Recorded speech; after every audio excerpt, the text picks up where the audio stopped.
Hello there. Welcome to Paranormal Experience with Kat Hobson. I'm so glad you're here because, we are having such a great week. I hope that you are too, but our house is a happy house. I will take that.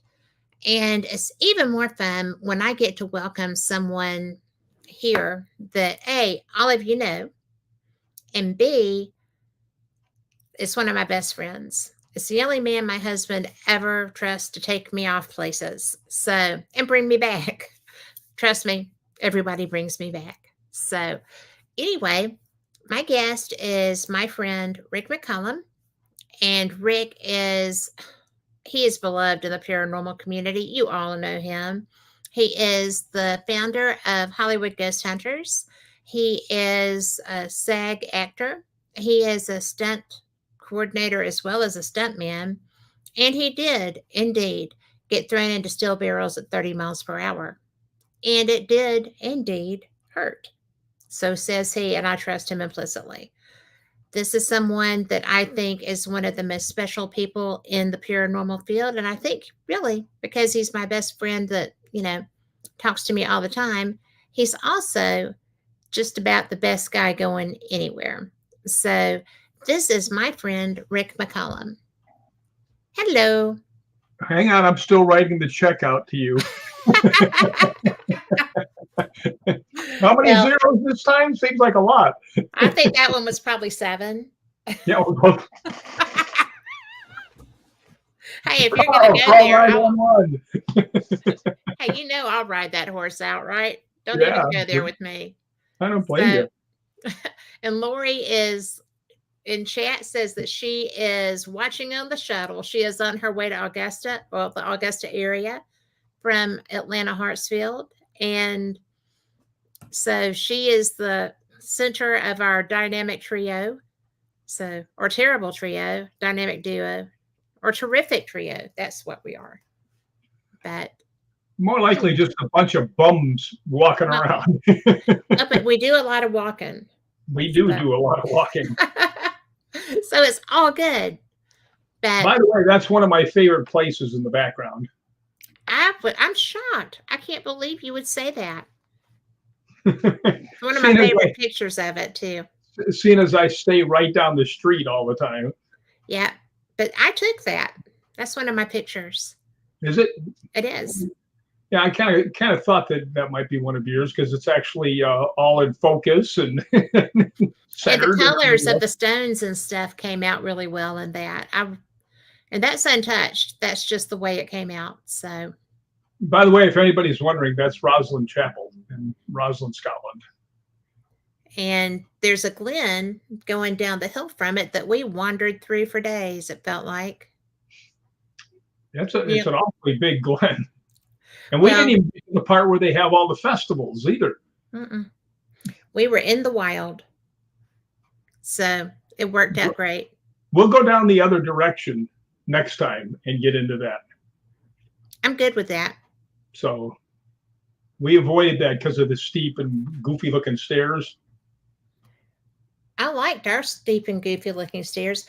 Now, for those that don't know, if you've ever been on the Appalachian Trail, these stairs were probably the inspiration for how they did that. They have the wooden, cross ties going down between flats. And it was interesting because, as we all know, my knee sometimes rebels on those things, and so do yours. So I never rebel. Mine just give out and let me just fall down the stairs. Fortunately, you're a professional, but don't try that at home for our listeners. Yeah, Lorraine Dorsey. I was like, who is Lorraine Dorsey? Laurie's been known to have a bad knee or two, or feet, or all kinds of stuff. We share. She said, me too. And yes. We are a mess. I don't know why. Actually, hers are her feet. Yes, hers are her feet, ours are our knees. So. And Julie was just walking everywhere with us. I cannot wait to get back to Scotland and to get over to Ireland. I'm like, I'm going now. And, I sent you a message, I think yesterday. There is a ferry from Ireland to Scotland and back. Well, I knew that. You did not. I did. We were just talking about that. You asked me about that and you said, is there a ferry? And I said, yeah, but I wouldn't want to be on it. Oh, I thought you said you didn't know. No, that's the North Sea. It actually is. It's not anything you'd want to just hang out on. It's open water. Wide open water. Well, the Haunted Scotland guys took the ferry over 2 days ago. So Brian and Gregor are over there investigating things. Without me, those dirty rats. I know, me too. I was just kind of like, that's why I sent you the message that said there is a ferry. So yeah, it's they took a van. Well, that's because they've got their new van they just bought for all their equipment and everything else, and they're looking all studly now. So they're going to take the van with them. Trust me. Well, hence the ferry. I got to tell you, that is some two really nice dudes. And really fantastic investigators. Well, and patient. Yeah, they put up with me, so they got to be pretty patient. Wait, what did you say? I said they put up with me. They have to be patient. I thought you said they put up with me, and I was going to say, hey. No, I was talking about me. Put up with me. I was talking about my favorite subject, me. Well, lucky for you, that's the subject of tonight's show. So we're going to have a lot of fun. Well, let her rip, potato chip. Well, people are always shocked when I say this, but I'm not a horror person because I'm an empath and horror movies just slay me. So I don't watch them, but I did see you in the airplane movie. Oh, did you? With your two characters. So, I did get to do that. So I have seen your work. Well, I've been in a few things. I mean, I've been in 75. Been in a lot of things. What, 70? 75 shows, and then there's 2D shows I didn't count, and all kinds of stuff. Well, that's one of the things that I like about you is that if you're going to do something, you're 110%. So that's about right. Well, that's true. I mean, I'm like a Timex. I've taken a licking and kept on ticking. But, you've given a few too, though, even if they were in stunts. But, like I said, you were, yes, you really did hit steel barrels at 30 miles an hour. And yes, it did hurt. Well, I don't think I was going that fast, but I was. How fast do you think you were going? I was going well over 20. That's for sure. And then when what people may not know, I was a movie called Dark Wolf, and I was the werewolf. I got on the hood, and it takes off going backwards, and I'm breaking the windows and everything else. And then it does the reverse J, where it snaps the whip and makes it even faster. And I go flying off that head first into these steel oil drums. Boy, it was so funny. I mean, this is really cool. When you're doing a stunt and everybody comes out to watch, they expect you to get hurt, right? Well, because otherwise they'd be in their trailers.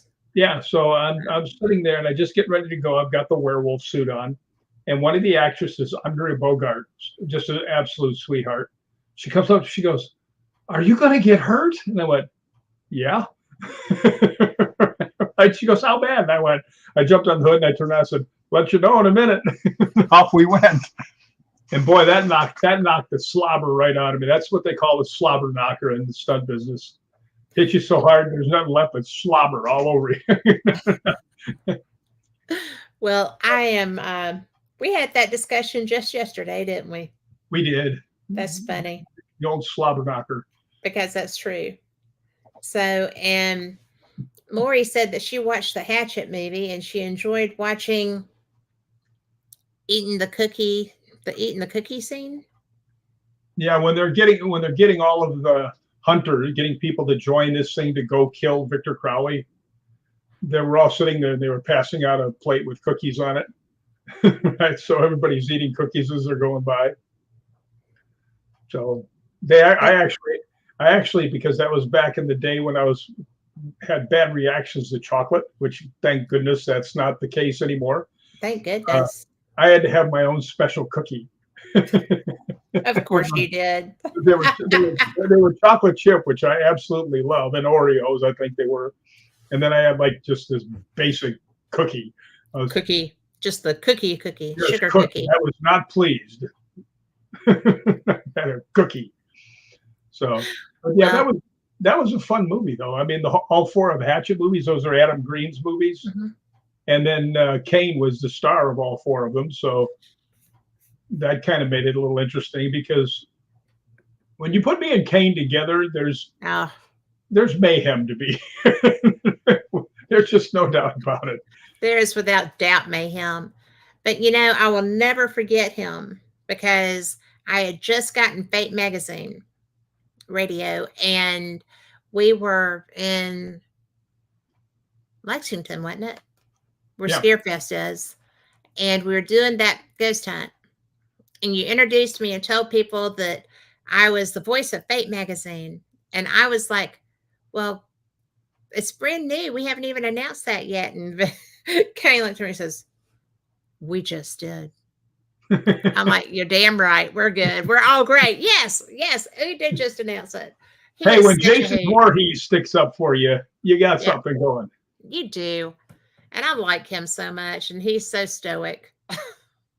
And RA is just a total knucklehead. He is a knucklehead. I like him too. And you know what? He's actually a trained Shakespearean actor. I mean, I he's pretty smart. You've Kane's told me very that. Kane's very smart too. I mean, it's like, Mensa. yeah. I mean, we've got some people with some brains. Although mine seems to be dribbling out of my ear or something because all of my memories like. It's all the lack of Tillamook. It couldn't be from a lack of Tillamook. Matter of fact, I just ate a bunch before I came over here to get on this. Oh well, you're going to be all kinds of sugar rushing. Well, that's why I see the big smile. I'm all mooked up. All sugared out. That's right. I got my mudslide in me and I'm ready to go. Works for me.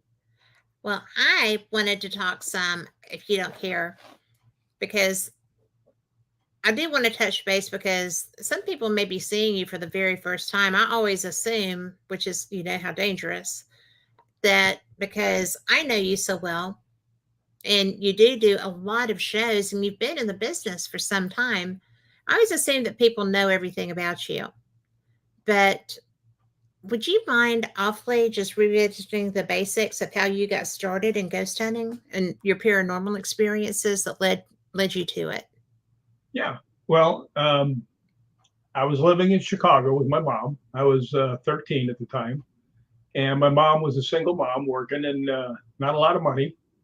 And my grandfather died he was a security guard and he died in a gun cleaning accident, if you get my drift. Yeah. Nobody ever said that, but I knew what happened, right? But he wanted to be buried in Paducah, Kentucky. We were in the south side of Chicago. And like I said, very little money. My grandfather didn't have any money. So we had to go by train. So we took the casket, put it on the train, and rode down to Paducah, Kentucky. When we got there, we put the casket in the funeral home, and we had no place to stay. I mean, that's how fast everything happened. And it was nighttime, and me and my mom just started walking down the street trying to find a hotel. Wasn't the best neighborhood. And finally, we see this one hotel, and it looks like it should be in a horror movie because it's an old brownstone 2-story with the neon light right outside flickering because it's not working very well. Oh. And we walk in, and there's the guy downstairs, receptionist, and my mom says, "Do you have any rooms?" He says, "Well, we have one left." And she goes, "Well, how much is it?" And he told her, and she goes, "Well, we'll take it." And he goes, "Well, I have to tell you this, it's haunted." Now, I didn't really know my grandfather, only met him a couple times, right? Right. So my reaction being 13, finding out I'm going to stay overnight in a haunted place was, yes! That's how excited. It was like the golden ticket to Disneyland. No doubt. So me and my mother go up there. Now, you have to understand my mother. She was extraordinarily intelligent. I mean, ridiculous. All she did for fun was crossword puzzles and regular puzzles all the time. And we go upstairs to the room, and it looks like a volleyball court sideways. It's all wood, and it's a big rectangle. And on each side of the room, there's up against the walls, there's a roller bed on each side. So we get in our beds, we go to sleep, and it's probably 20 some odd feet between the walls. I mean, it's a big room. And all of a sudden, I mean, I'm laying there and I hear my mother scream. right? So I'm jumping, trying to, I sit up and I'm going to jump out and defend her with my whole 5'2" self, right? And I look over and her bed is going really fast towards me, and I'm like, "The hell is that?" And then I realized my bed is going towards her, and the two beds went bam right in the middle of the room, and we're just sitting there looking at each other. And my mother finally just goes, "Well, I guess the guy downstairs is right." So my mother decided we would debunk this. Now this is over 50 years ago. Uh, Nobody knew what debunking was. There was no ghost shows. There was nothing. Right. There was no equipment. So my mother says, "Okay, let's get a glass." So we got a glass because it's round, and tried to see if the floors were warped by rolling it. Wouldn't go anywhere. So they were flat. So we are like, So I went over and I got behind my bed and shoved it as hard as I could, and it went about 3 feet. Right. So we were like, okay, Yeah. there's something going on here. So right then, as I like to tell people, I was hooked. So after that, I just started looking for them, and didn't really have too many things. I mean, one of the real big ones was Bachelor's Grove in Mhm. Chicago. I used to go there a few times with my old roommate and ghost hunt. And that was pretty interesting. Um, but my dad, when I got down to my dad's house, and I will swear to this day, I don't know if it still is, but it was the most haunted place in America, and it wasn't even close. I mean, we had so many things happen there. If I can, I'll just tell you one real quick. Oh, Um, yes. my brother was staying down there, and he was 13 at the time. He came down from Idaho, and the place was built like an H. So my bedroom, on this way, uh, my bedroom was on the right side, along with his office on that part of the H.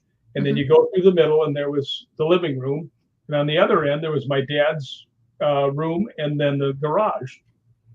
And it's like 1:32 in the morning, and I hear we had in the garage a heavy bag and a speed bag, right? And I heard all the way in my room. I'm all the way across from the garage, all the way across the house, which was a big house. And by the way, Mikey Thompson went to that house Yes, for he me did. twice to try and find out what's going on. But I get up to go tell my brother, "Knock it off, or the old man's going to kick your ass," right? Because it's Yeah. right. And he's walking back towards me, and he looks at me, and he's kind of flustered. He goes, "There's somebody in the garage," right? Now he Which was young at that time. he was 13 Yeah. at the time. Um, anyway, we go walking, kind of sneaking that way. And my dad opens the door, and he's got a gun and bandies with him, right? And he goes, "Someone's in the garage." I said, "I know." And you can hear the heavy bag, boom, boom, boom. And we're like, maybe some kid from the neighborhood snuck in, on the patio or something. So we had a 170 or 180-pound Great Dane that was outside. So we didn't really think anybody got past him, Right. right? So anyway, the old man goes, "All right, here's what we'll do. You go out this door and get Tubby, the big dog, and you guys, when I say now, you go in through that door, we'll go in through this door, and nobody get out past us." So he says, "Go." We go in there, and there's nobody there, right? But the weirdest thing is, we can see the heavy bag, and it's going. Yeah. Well, all of a sudden, in the middle of that, it goes. You hear the sound of a punch again, and it goes boom, and stops and goes back the other way. So you can just like someone's hitting it, right? And we're all standing there. We're With like, you in there. with us standing there looking at it, we're like, "The hell," right? So finally, it stops, and we're starting to walk back, and right before the doors you went out, on the side here was the speed bag, where you go Mhm. like that. And they all went ahead of me, and I was walking out, and just as I went past it, right behind me, it went. I was like, "Oh, let me out of here." So my dad, who was not scared of anything, he just goes like this, and he calls me over, and he goes, "Let the dog in the house." Right. So yeah, that place was so freaky haunted. I mean, it was ridiculous. Well, the thing of Mikey, and for those that don't know, Mikey Thompson, y'all seen him on here before, is probably the best drone person I know. Well, he is the best one I know, but he's also one of the best and most methodical investigators that I know too. And he's great at debunking. And he actually went. You gave him the address, and he went and found that house, and it's still there. Yeah, it's still there, and it's still got that weird vibe to it, even when you look at it on the pictures. Yeah. So I want to go back there. I really do, but I learned that the guy is a widower. And he's probably in his 80s, Oh yeah. and I'm not going to go back there and put that in his head. Well, unless he already knows it. But if would you stay there if you were in your 80s and by yourself? Yeah, Would you? yeah. I think you know me well enough. I'd be like, well, at least I have one friend. Well, yeah. Well, as long as I'm breathing, you got two. So that's good. Well, But you do realize the first day I was there, I tore the door frame out to get out of the room. I was so scared. yeah. I don't get Now, scared very easy. now tell these people what made you do that. Oh, me and my friend drove down from Chicago to meet my dad, and I hadn't seen my dad for years. Yeah. We didn't have a lot of real good times when I was younger, and I think he was trying to make up for it. So went down to visit him, and it was one of his workers, one of his salesmen's birthday, and they'd been at the bar, and they were at the house waiting for us to come over. So they said, "All right, well, we're going to take whatever his name was. I can't remember, a long time ago. Wally. So we're gonna take Wally back to get his car, so he can go home." And I was like, "That's not a good idea. The guy's drunk as his bee. You're gonna take him to a car." So anyway, Tom and my dad and Wally all take off, and my room is like a ladies' room, and I only say that because it had the whatever you call that thing that goes over the top of the bed. Oh, the canopy. Yeah, it had a canopy and it had the lace. Canopy bed? Yeah, it was a canopy bed and had the lace. And right at the bottom of the thing, there was a big window that the moon would come in. So I lay down, and right here, right off behind my ear and on my neck, I feel, and I'm like, what was that? Right? And I'm the only one in the house. There's no dog, just me. And I lay back down, and it goes right in the same spot again, only louder. And I'm like, what the hell is that? Right? And I thought, because I hadn't been there very long. I said, does he have a dog? Maybe there's a dog under the bed or something. So I get out and I look under the bed and nothing there. And I look in the closet to see if there's a dog in there or anything. Nothing. So I lay back down. I hear it again. Right? Now I'm starting to get a little nervous. What the hell is this? And I look up and I see that there's a air conditioning duct right up there. And I thought, oh, well, maybe it's just the air conditioner turning off. Right. So I sit up and I'm thinking to myself, they don't turn on, because it was like 4 times it happened before this. I said, they don't turn off 4 times. Right. And I'm sitting there, and right the same spot. I mean, but instead of, it was, and I mean, I could feel the heat. I mean, super hot on my neck. I got up and had one of them slider locks on the door. It was dark. Right. And I'm going like this. I'm trying to find a slider to lock. And finally I went, screw it, and just went snap and busted the frame completely out and went out, and I'm standing out. My dad lived in a cul-de-sac. And I went out and I'm standing in the front yard, and he comes in about 10 minutes later. They pull in, and he gets out and he looks at me, he starts laughing. And I said, what's so funny? He goes, he got you, didn't he? I said, what are you talking about? And he goes, I said, you know about that? He goes, he does it to everybody. Oh my gosh. Yeah. So I'm telling you, this place was not a joke. It was, I'll tell you one more that was really something. Oh, please, yeah. I had this Great Dane, gigantic dog that just absolutely loved me. He really did. Everywhere I went, he went with me, except for we always made him sleep outside.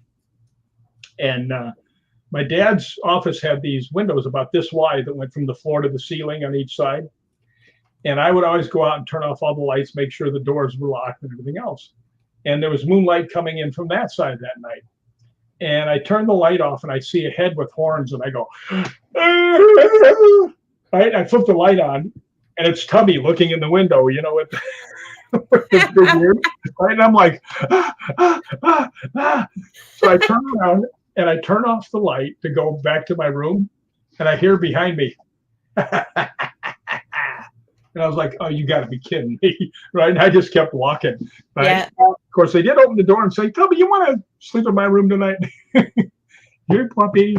Of course, Well, he did try to eat my brother twice, so that does count. and he did not jump over the fence. He did not. He did not jump. For the people there that don't know, my brother and I were on there talking about the haunted house on Cat's show. Yeah, I had Cash on with Rick one time. And I told him that when he was young, he spit on my foot. He was like 13, 14 years old. And I couldn't whack him one, although I really wanted to, because he was getting his testosterone was starting to come up. And he was getting that attitude, And I told Kat, I said, ask him if it's not true that he jumped over the fence and the dog attacked him, right? And I told her, I said, well, the truth of the matter is I grabbed him, picked him up over my head and threw him into the backyard and the dog attacked him. Right. So Kat says, so tell me, Cash. Yes. Yeah. Yeah. Did you really jump over the back fence and get? No, I did not. Rick picked me up and threw me over the fence and the dog. It was so funny because he was like, no, I did not. So it was hilarious. But I've got to tell you that, and we were trying to have Vandy on too, but we were having trouble with her camera, and it was just so disappointing that she couldn't be with us. We need to do that again. But because I like Vandy. But it was so funny because none of y'all are really nonchalant about the things that happened there, because that was a pretty extreme haunting. Oh, it was very extreme. Yes. But it was also, I want you to tell us about when Tubby went after something in that corridor. Oh, that was because really that was freaky. Well, I have to tell the people how I got Tubby, just so they get an idea. Oh, yes, so they'll know the attachment. When I first went down there with my dad, when I was growing up, we had Great Danes. Right now, this is before I was allergic to everything, right? And I asked him, I said, hey, as long as we're going to stay here, why don't we get a Great Dane? Because it was like 6 or 7 foot high fence, right? And it was a big, big backyard. And he goes, now my dad was a promoter. Sometimes he had a lot of money. Other times he owed a lot of money, right? This was one of the times he had some money. So I asked him, I said, why don't we get a Great Dane? He goes, well, look around, see if you can find one. So the only place I could find was a dog breeder place. And I called up. She goes, yes, we have Great Danes. I said, well, how much are they? She goes, well, they start at $500. Now, this was 1979. Yeah. That was a lot of money, right? So I told him, he goes, let's go look, right? Because he liked dogs too. So off we go. And it's about 30 miles. We get out there, and she's bringing all these dogs. And all these dogs are coming out, and they're all show dogs. And they all come up, and they look off into the distance like Brad Pitt from, Legends of the Fall. Yeah. It's like every single one of them. I was like, that's not what I want. I want to be able to grab this dog, wrestle him to the ground, give him a couple of these, and have him bite me, and just have fun with him. Right? Play with him. Yeah. And finally, she goes, well, that's about it. And I went, well, what about the last one? She goes, what do you mean? I said, well, you got another one. You said, that's about it. And she goes, well, I do have one more, but I can't bring him out because he's vicious. He's the most vicious animal I've ever had. And I went, really? She goes, yes. She goes, he attacks all the dogs. He attacks everybody that comes near him. I said, can I see him? And I mean, I think you can say that this is true. I have a weird thing for animals. Animals just seem to really like me. I mean, like the little fox that ran across the street to hang out with me in Scotland. But she brings the dog out, and he's got a muzzle on, and this dog is gorgeous. He's huge. He's amazing looking. Actually, I have a picture of him in here somewhere. Let's see if I can find it while I'm talking. Where are you, you big hairy beast? I'm looking through my book. Yes, he's in there. Little plug. Little plug, big plug. Yes, big plug, exactly. But she brings the dog out, and I'm looking there, and he comes out, and he's huge. He's gigantic, right? And she comes out, and he walks up, and she's got the muzzle on him. My dad's standing next to me, and I'm looking him in the eyes, and he's looking at me, and I don't see a single bit of vicious in him, right? Right. So I said, can you take the muzzle off? I knelt down onto one knee, and he's like 5 feet away from me. And I said, can you take the muzzle off? She goes, oh, no, no, no, no, no, no. I said, look, if he bites me, it's on me. Okay. Yeah. And she says, well, she says, okay. She says, if you're not going to, do anything, she says, all right. So anyway, I'm not going to keep looking through here.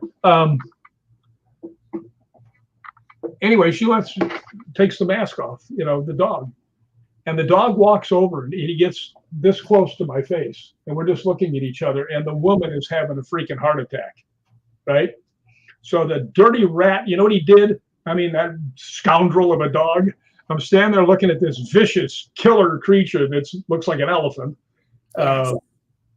And he takes one step towards me, leans his head on my neck, and leans on me. Yeah. Right? And I'm like, oh, man. He's been waiting on you his whole life. And so I just started petting his head, and he's just like, ah. So finally I pushed him back, and I said, sit. And he looked at me, and I said, sit. And he looked at me again. I reached over and went on his butt, and I said, sit. He sat down, and I was like, oh, good boy. Right? So he's like hovering up on me. So we got him, and I said, I really want him. And the lady said, you can have him. I said, well, how much do you want for him? She goes, no, you can have him. She goes, we were going to put him down. And she even told me, she goes, I've been doing this for 30 years. She goes, I've never seen an animal change that much and be so instantly attracted to a person in my life. Yeah. So, but after that, I mean, there was no doubt he went everywhere with me. I mean, it was like I had to lock him outside every once in a while, just have a little peace and quiet. But to tell you the story, what happened with that you asked about, everybody was out of the house but me. And I was sitting cross-legged on the floor watching TV, and Tubby's asleep. And all of a sudden, he wakes up and he rolls over like the Sphinx, like this. Mm-hmm. And he looks at me, and his ears go flat, and his eyes go like this, and he goes, right, with that real deep growl. And I'm looking at him like, yeah, this is what she's talking about, right? Yes. I was like, he is flip the switch. Yeah, it just took a while. It was on delayed reaction. I said, Tubby, it's me. And he's going, and you can see this. He looked so much like a tiger with the eyes and, the whole bit. And the ears were down. And I was like, oh, boy, man, I'm going to have to duke it out with this giant dog, And I looked at him again, and he kind of came up into a crouching position and started shaking. He was so mad, right? He just started shaking and shaking. He's looking at me and going, and then I realized he was looking right over my shoulder, right? I thought, there's a burglar in here, right? And I went, Tubby, get him. And he went, right by me, right? So I turned around to go help him. If it's a burglar, the two of us are going to jump him, not just him, right? Right. So I turned around, and I'll never forget this because all I could see was his back. And this dog was my height when he stood on his back legs. He was a monster of a dog. I see him on his back legs, and he's jumping in the air, and he's biting, and he's growling and snarling, and he's like, ah. But the weirdest thing was his front paws were going, ah, as he was biting and jumping and everything else. So finally, he goes back down. He just stands there. He's looking around. Finally, he turns around and looks at me and wags his tail, and he comes back. And I was like, I've always wondered, what the hell did he see? Because, he was in full monster mode to whatever was behind me. And it was, at least I was glad he was there. Well, at least it wasn't you he went for. Yeah, that would have been interesting because I had to punch it out with a 130-pound Doberman one time who bit off part of my ear, bit through my wrist. And fortunately, he was a sucker for a left hook because I was on my knees when he attacked me. That was my fault. Oh, my gosh. Yeah. No, it's my fault. I was playing with him when he was asleep, and he just popped right up and went after me. Well, because I think that it's the same thing with humans. If we're asleep and something messes with us, we correlate it, I guess, to dreaming. And I've come up out of a bed before, ready to do battle.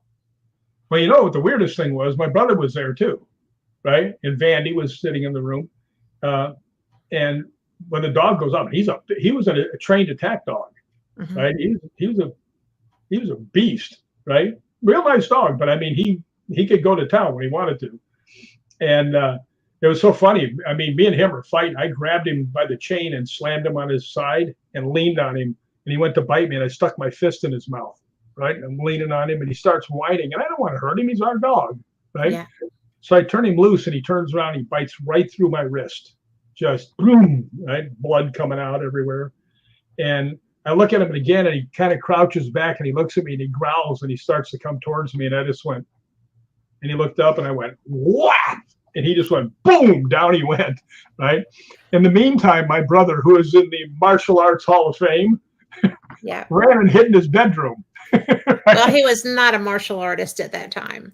And the funny part was he locked the door, right? And I went over and I said, Cash, he doesn't have any thumbs. You're safe, okay? I'm taking one of the little pull down, push up things, right? It was an actual knob. Yeah, but thanks for the backup, bro. He would have your back now. Yeah, he oh yeah, he would. But I mean, he was gone when he saw how vicious this dog got. Well, and I didn't have a choice because I was like 3 feet from him. And it wasn't like we had a choice. I mean, it was on instantly before anybody could think of what was going on. So, but I have to tell you something really, really cool.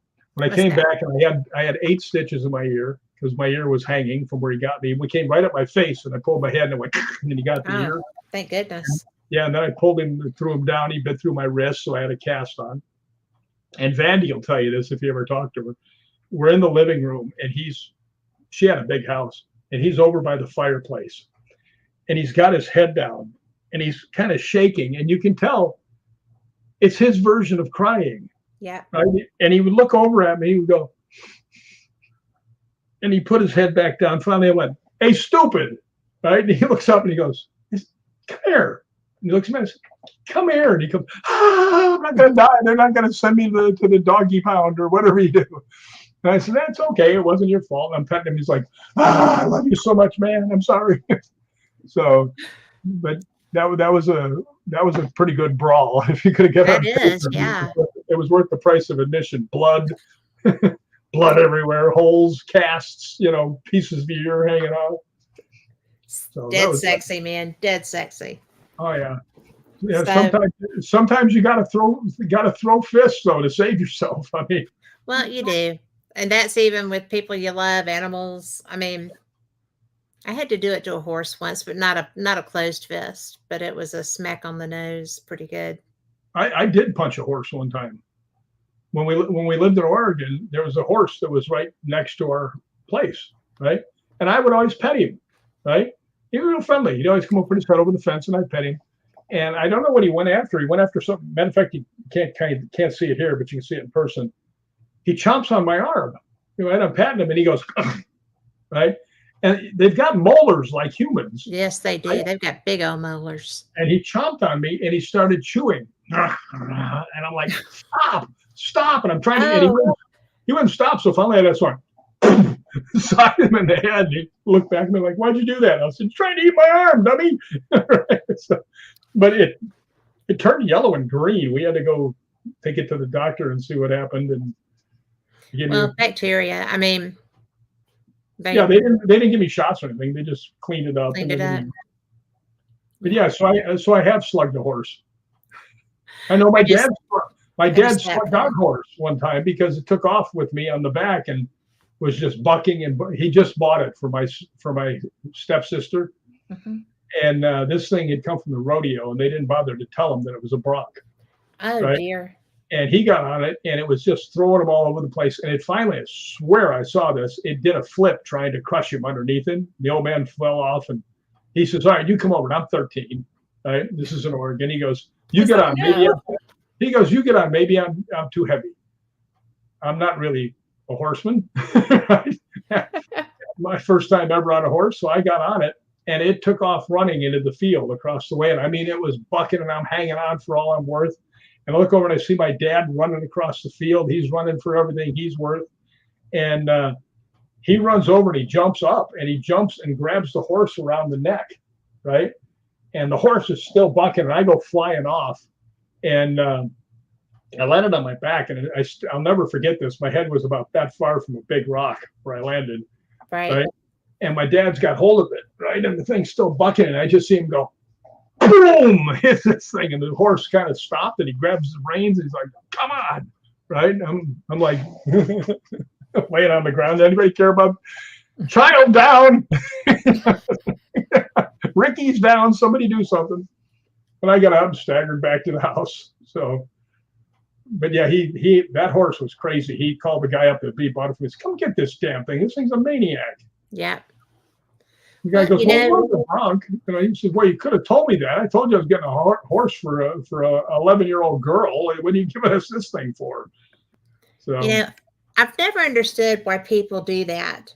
Because I worked in a stable just for riding time when I was in high school, and there was one horse that was a rental, and they should never have put an inexperienced rider on that horse.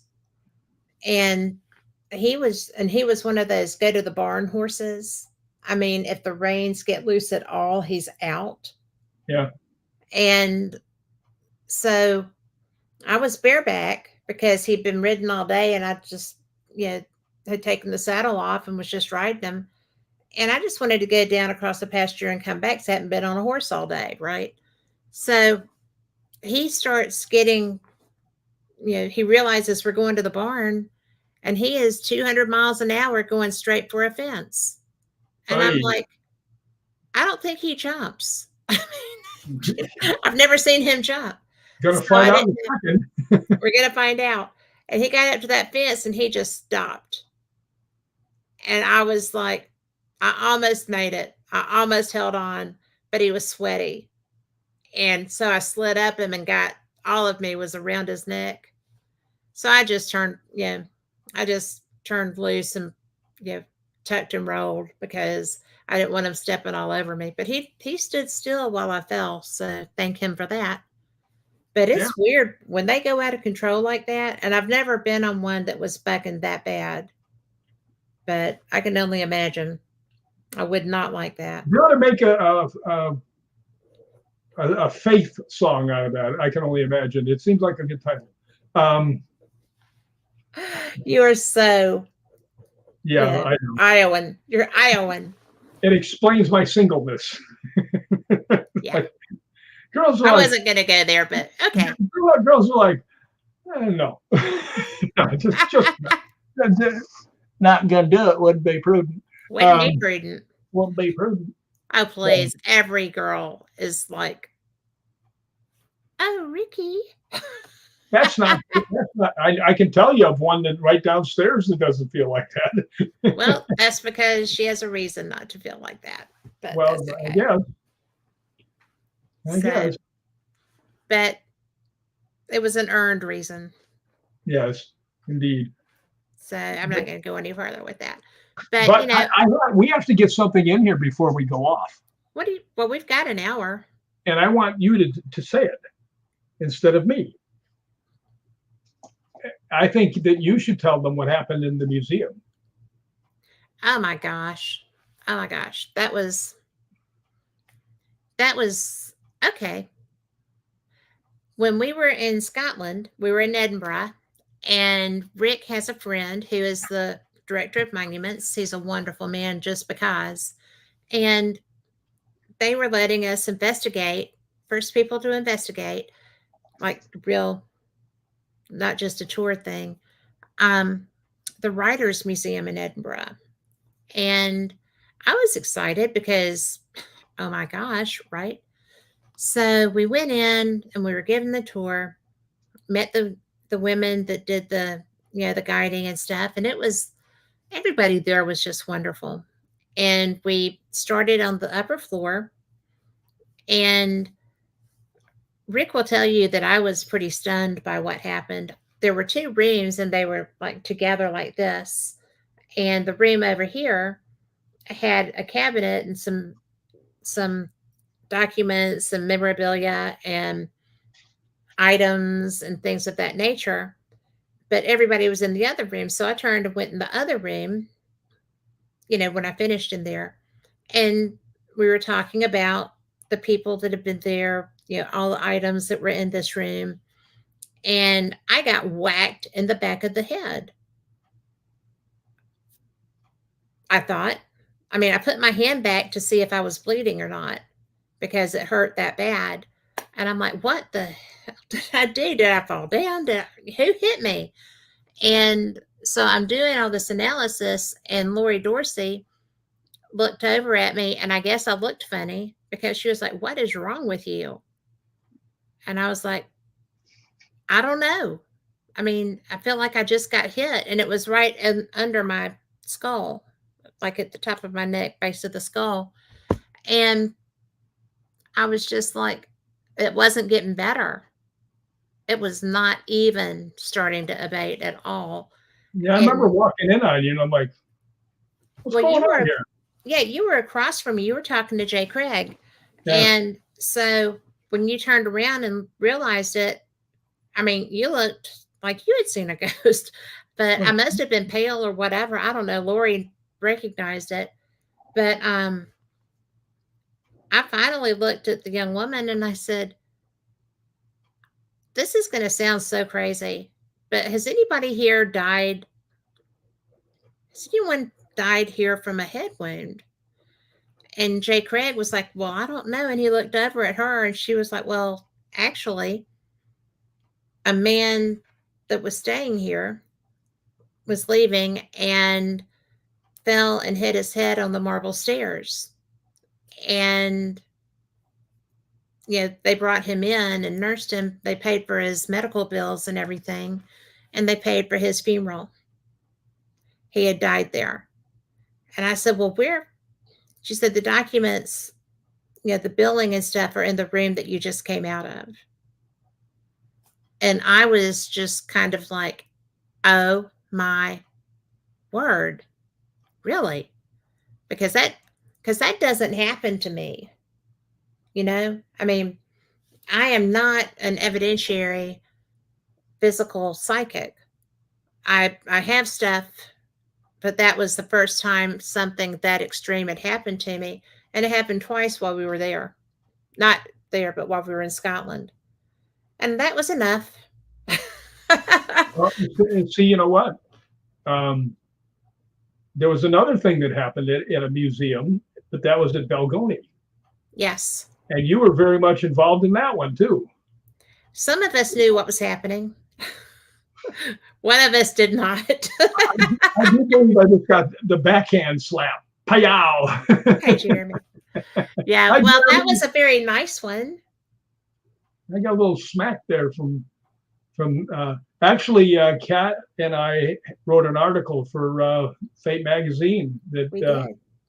that I think they're going to use. They said they were going to anyway. But They were.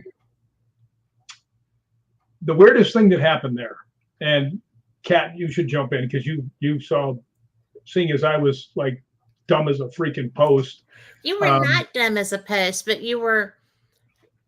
I think that the level of activity is what kind of threw you off a little bit because it was definitely extreme. I mean, Very, it was yeah. just to set this scene. We were, and Rick didn't know that this area that they have made into the museum at Balgony actually was part of the original castle. It was along the wall. And so it's a very important piece of the castle. And so we were in there. We were doing a public investigation because it was kind of like, oh, come hunt with the Americans kind of a thing with Scottish Paranormal. And since, you know, we love and admire them, we were so honored to be asked, be able to do that. It was so exciting. And so we were in the area, which the museum had a door over on this side, and that was the door into the Laird's workshop. He was a master leather crafter.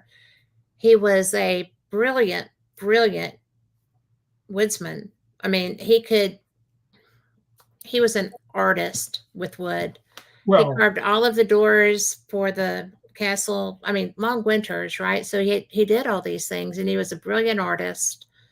And don't forget the best woodworking thing though. right next to his Oh, yes, bed, his coffin. his own coffin. He made his own coffin. He He put down the did. date he was born, and he said, "Now all they have to do is pick me up, drop me in there, and put the date on there." Yeah. So, yeah, So, he was something. That guy. well, he passed away when we were there right after we had left from our first trip. Rick had gotten a chance to, they kind of said their goodbyes. And so this trip, everybody knew that if there was any way that this was a real thing and a possibility, that the Laird was going to be there when we were there, except Rick.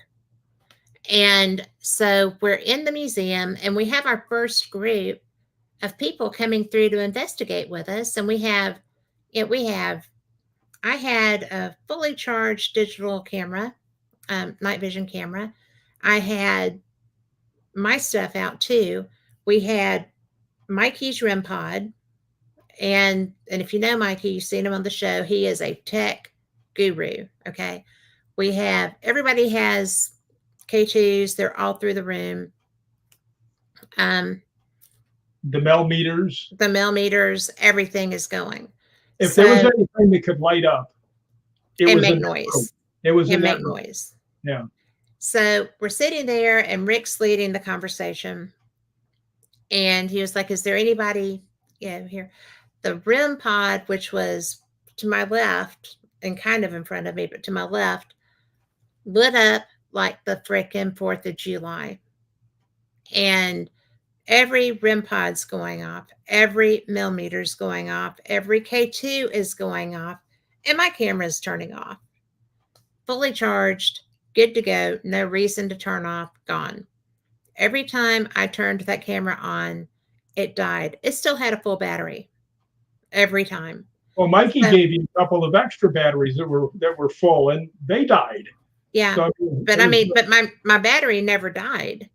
We yeah. tried different ones, but my battery never died. Every time it would turn on, it would have it, but it turned off about, I think it was 7 times in the video. So I'm sitting there and I finally just quit trying. Well, I do have to interject something in here, Yeah. just so you guys know what we're talking about. The first time that I'd ever been to Balgony Castle, me and the Laird just became great friends instantly. I mean, for some reason, he really took a liking to me, and I really liked him. Past lives. And I mean, so we were actually really, really good friends. And you know, that matter of fact, when we were there the one time that we were all in the back room, and I was afraid he might not remember me because it's been a couple of years because of COVID and stuff like that.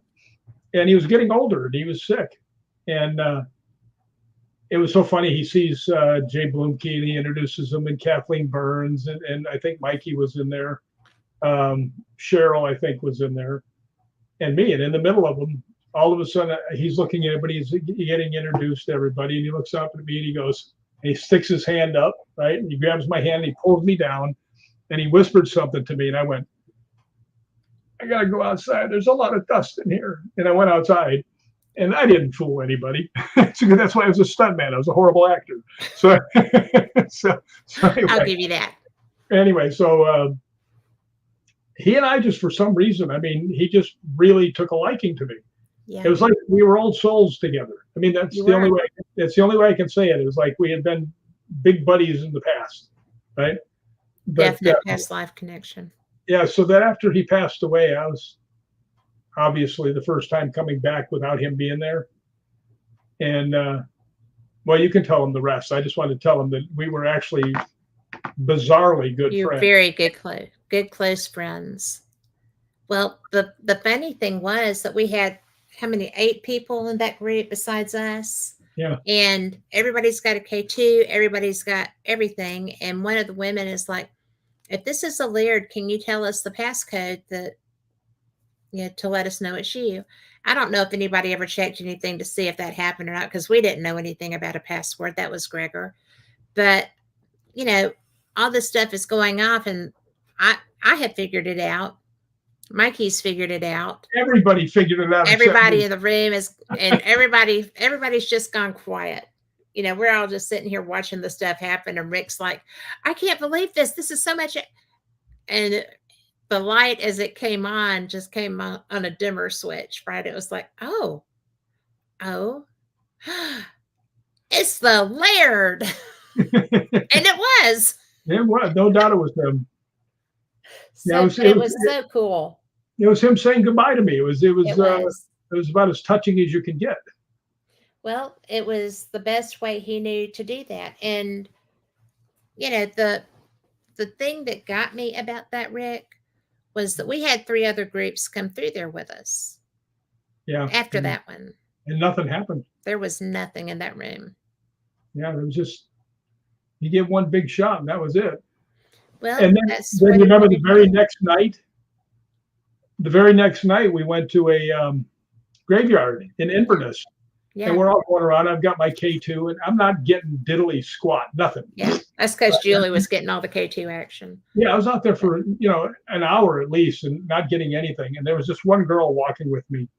Now, we'd walked 9 miles, according to Lori, I think is what she said, and my knees are shot, right? And my knees were just killing me.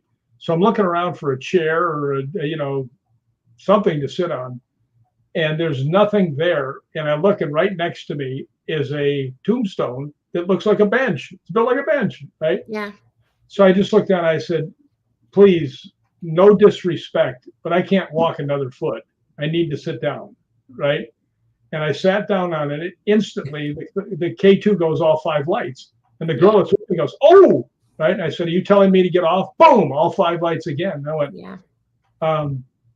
"Can you give me 30 seconds? My knees are so sore." Right? And it flickered like on 3, and it flickered and flickered, and then I went 5 lights again. I said, "Are you telling me to get off now?" Right? It goes 5 lights. I mean, this was as instant as you could get. And I said, "You trying to tell me to get off?" It goes, boom, 5 lights again. I said, "Do it right now and I'll get off." Bam, instantly. And I said, "Well," she goes, "What are you going to do?" The girl goes, "What are you going to do?" I said, Get up. "I'm going to get off." But the girl was like, she was stunned. She was like, "I've never seen anything like that." And I said, "Tell you the honest truth." I said, "I haven't either." I mean, it was so 100%, no doubt about it. It was the guy I was sitting on. It was, "Get off That of sounds funny. Get your big But fat ass off of me." that was pretty much it, too. But that cemetery, out of all the places that we went, when we were at Roslyn and we were starting down, into the Glen for our hike, we passed the cemeteries, and I had not been to that side cemetery because we had gone down to the lower ones when we were there before. But as we're walking out of the Glen, I looked over and there's a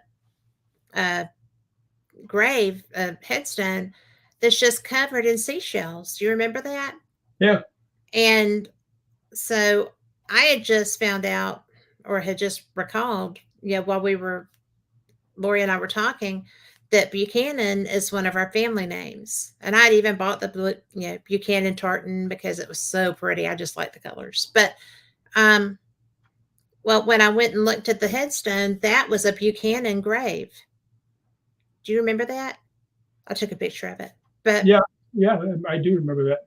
so, that was a family thing, but that's the only thing I'd ever seen that I knew to be mine when we were going through graveyards. So I just figured I've got more English than Scott. But when we were in the cemetery where you had that experience, I found my grandmother's maiden name, and it's the only one that was in there. That's pretty cool. So it was Kemp, Kemp. And I thought, well, that's interesting. Because her family is primarily Native American and immigrants also too, of course.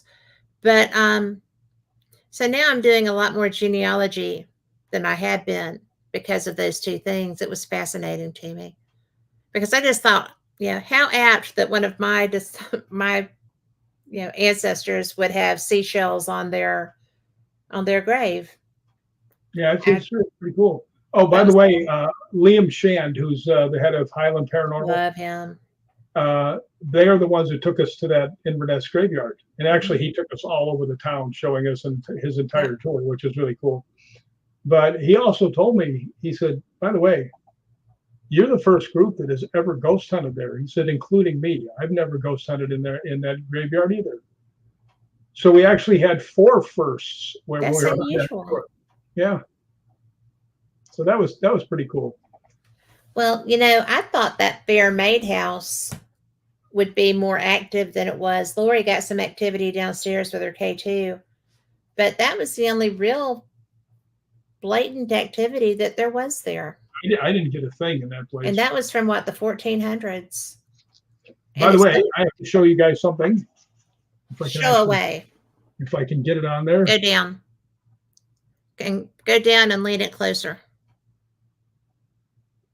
Ah, there he is. That's my boy. Yeah. We knew you were going to find him. That's So, Tubby. Tell me, does that dog look like a Tubby to you? He looks like an. He looks like an Arnold. Arnold. The dog was Well, all he muscle. does look feisty. And he was feisty, but Well, not with he you. tried to eat my brother twice, so. Well, it's because you fed him to him. Well, yeah. Well, the second one I fed him to him. The first one was his fault. It So was. he tackled me the first day he was down there, and I just shrugged him off and threw him on the ground.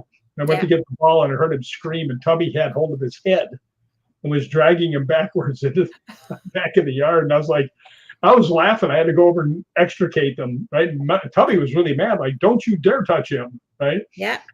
But I Well, was that's laughing the because you whole were his time. human.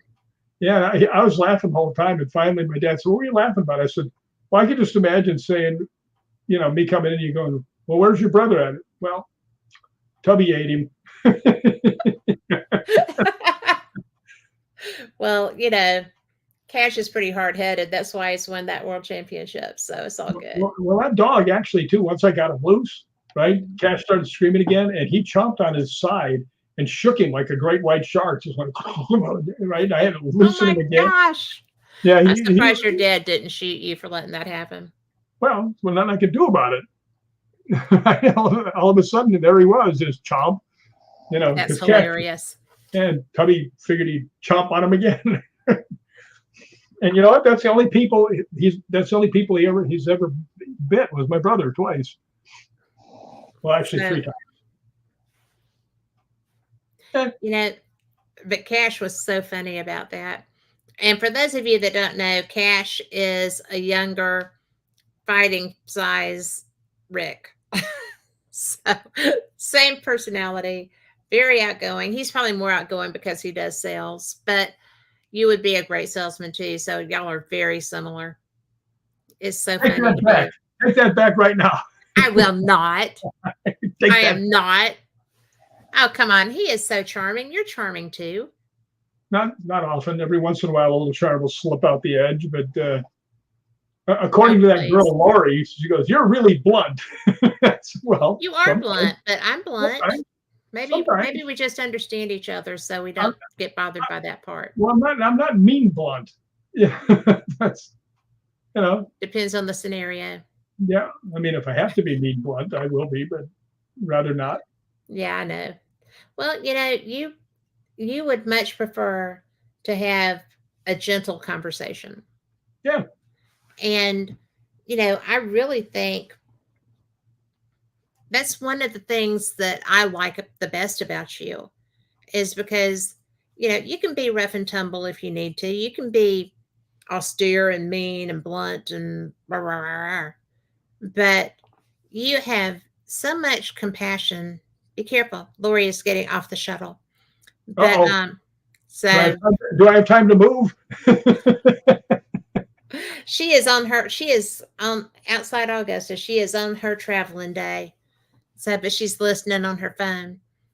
But it is just you really are to be as bad guy and woo, the way that you do, like you're sitting now, you go into that security mode, lockdown mode, and you are one of the nicest human beings on the planet. Oh, don't let So, that get out. I just did. Oh, dang it. To quote Kane, we just did. We But, just did, yeah. but it's really and truly, yeah, I do learn some things from Kane.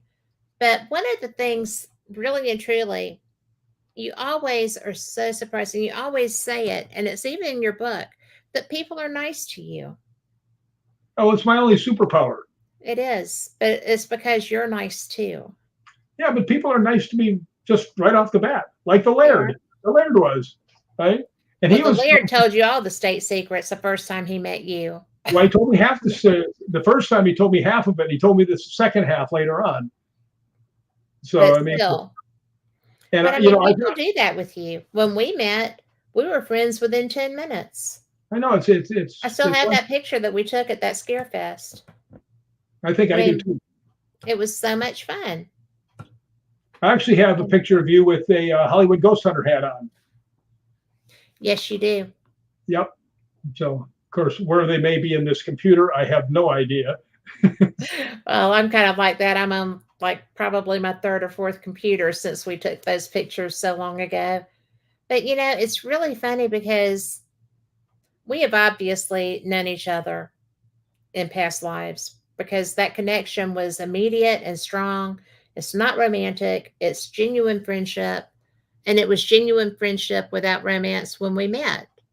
You know, You know what it was we like? were like brother sister. But It was like Tonto and the Lone Ranger. I mean, it was like Tonto and the Lone Ranger.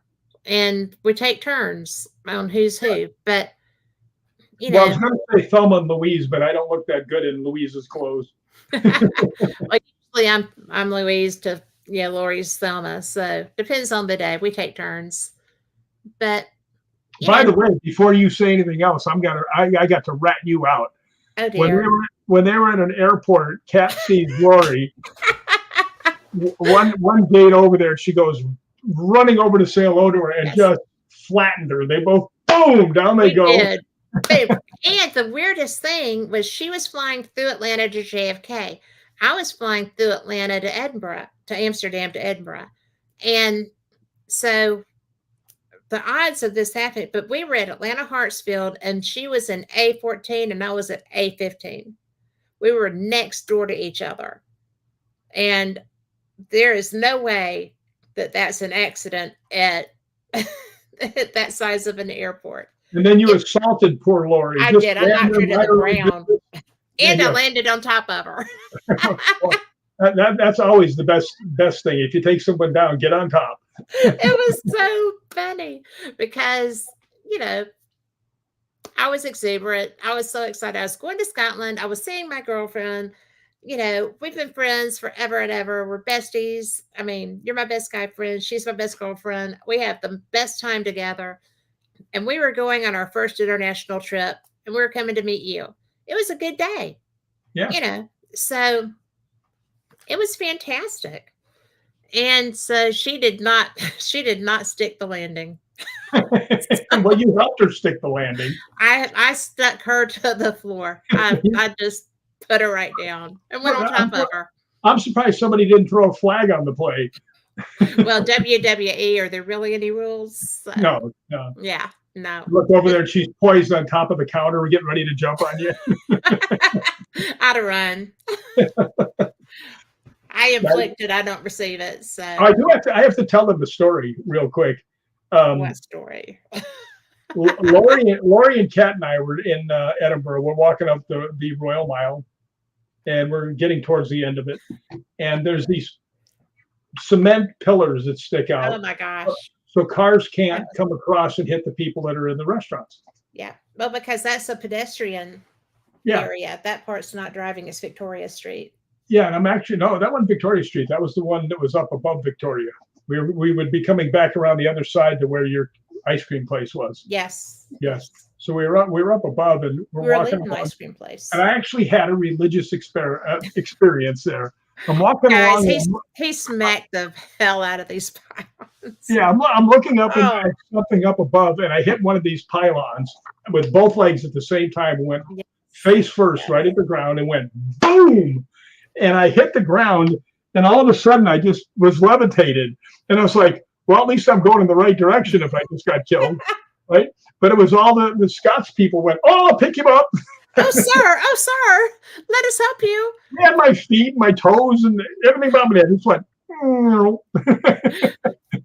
but I will give you credit because you had on your Hollywood Ghost Hunters hat.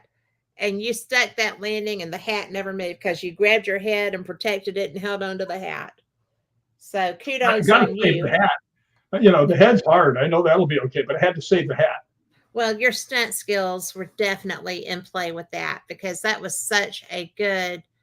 If you have to have a fall, man, I'm surprised you could stand up after you knock those shins like that because they actually hit right below your knee. Yeah, they were pretty bruised up there for a while. Yeah, Matter of but fact, it's funny. When I went back there, I'm walking along and there's a lady in front of me, and she's walking right at one of the pillars, and she's looking up. I said, "Excuse me, ma'am." And she said, she stopped. She goes, "Yeah." I said, "I fell over one of these," and she goes, "Oh my goodness!" And I said, "Yeah." Right. And I just kept walking. So she would have done a face plant. yeah. So So if she you was saved. taller, she might have only got up to her waist and went and stuck. I don't know. But we did actually this trip go straight to the ice cream place. Well, I knew if I didn't take you to the ice cream place, you'd rat me out to David. They I were mean to would. me, David. They didn't take me to the ice cream place right off the bat. Yeah. But that was, it's really funny because we were such good friends when we first met and we lived so far apart and yet we have hunted together in Tennessee. We Kentucky. yeah, I mean, and every time I come to California, you flee the country. So yeah. And so yeah, I can take a hint, man. I can take a hint. It's all Well, I good. mean, every time you Um, come out here, I have to hire a bail bondsman. Get one on retainer just in case. that's true. Um, You don't well, lie. no. Besides that, you're always going to be at some place like the thing in the desert. Contact. Yeah, that you like to go to, Yeah. and that's generally right around the time that I head off to Scotland. Leave for Scotland. Yep, the 1st of June. Yeah. So, but I will tell you that when you sent me down to that first alien con that I, no, the first one was outside of San Francisco. The second one was the one that was in Pasadena. And so I called you that time because, international calling, free text or whatever. But I was like, where should I go if I want to go and look around here? And I went down, you told me to go to the beach. Okay, but I went to the Queen Mary because I was on my way where you told me and I saw the Queen Mary sign and I thought, well, I'll just go on the Queen Mary. I'm sure they have a restaurant. I'll have lunch on the Queen Mary. So, and I got to walk around with a piece of equipment in my hand and do a little mini investigation while I was there. But, it really is funny because we don't see each other at each other's home place. So Oh, we travel to do that. tell them a story. There's somebody at my door. Oh, I'll be right back. I'll be right back. we'll be right here.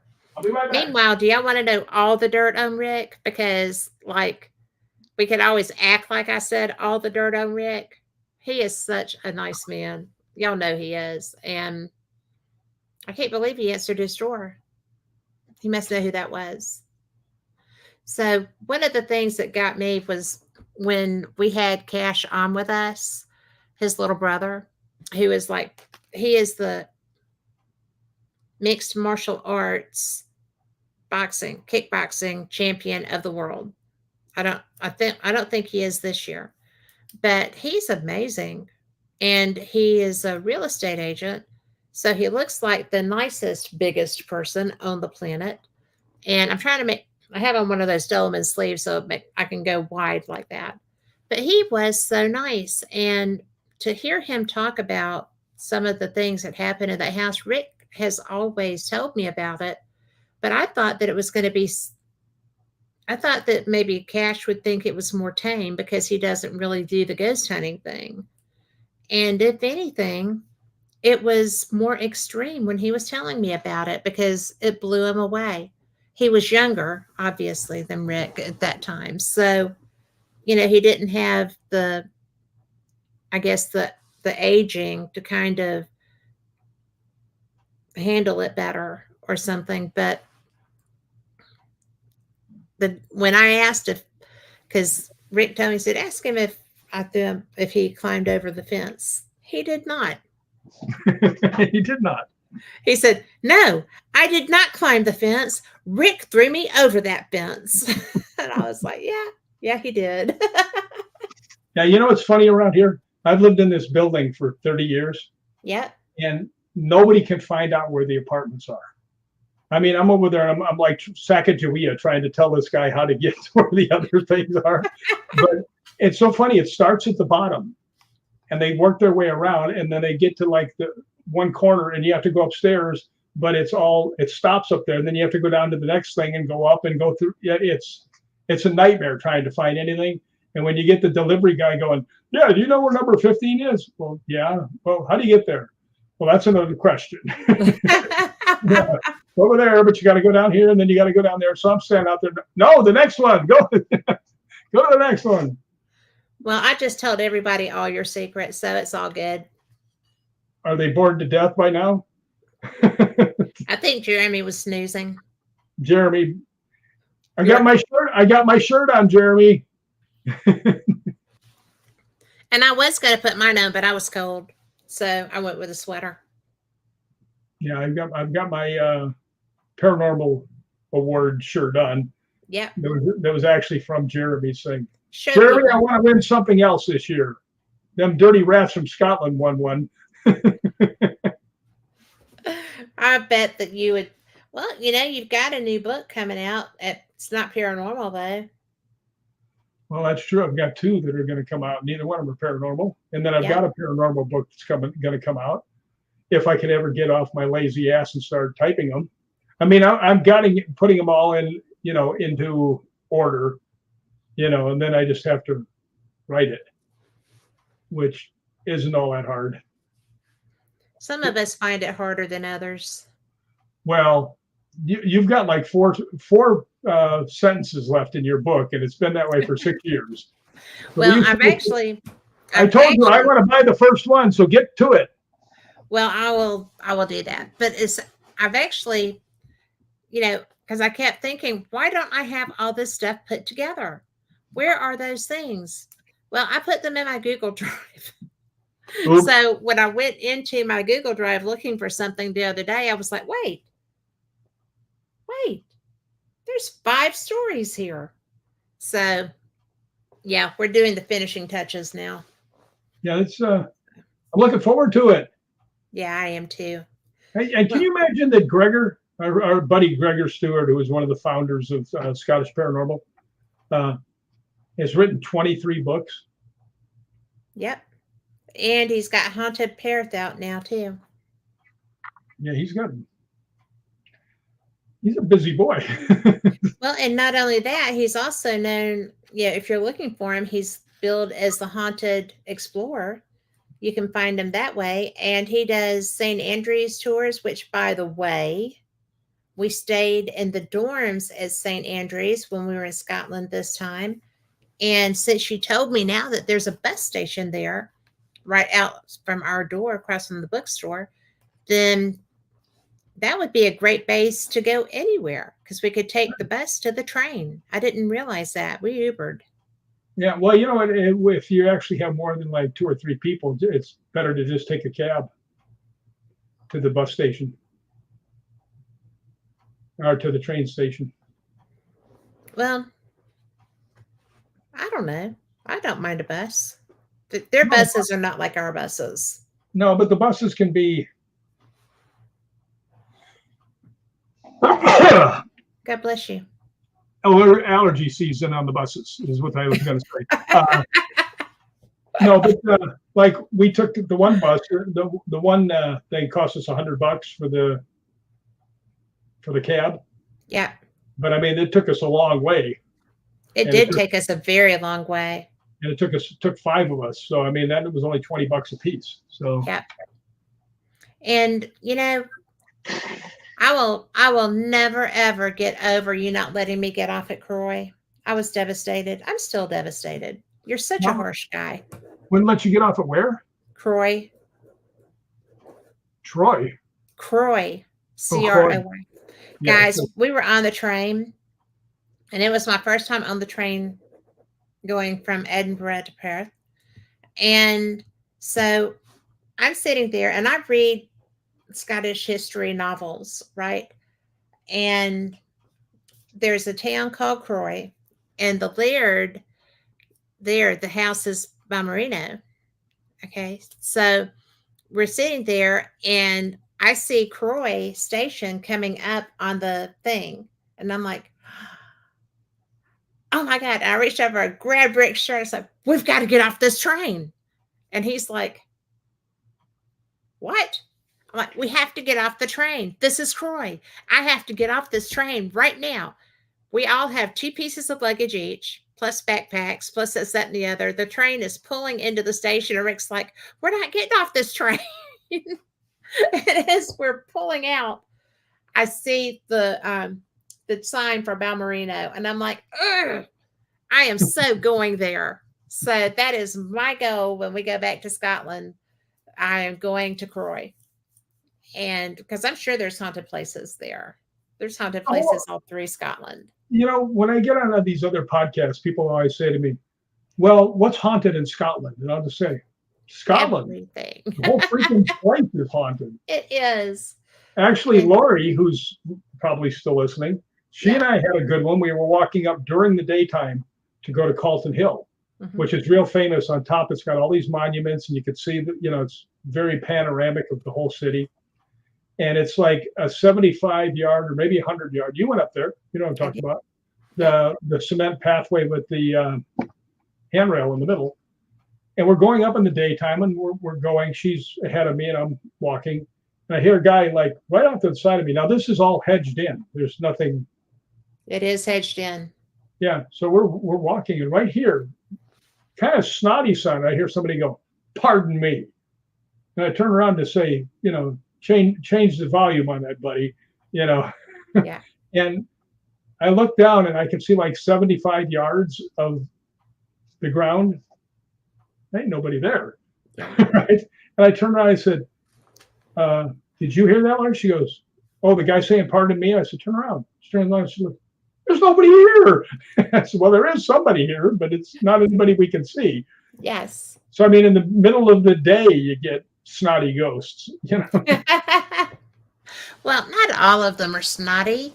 No, You know, this guy was snotty, though. yeah. One of the things that blew me away was you talked about Gregor, and he's written, was that his 23rd book? Yeah, 23rd book. 23. And they're all brilliant. I mean, I've got several of them now.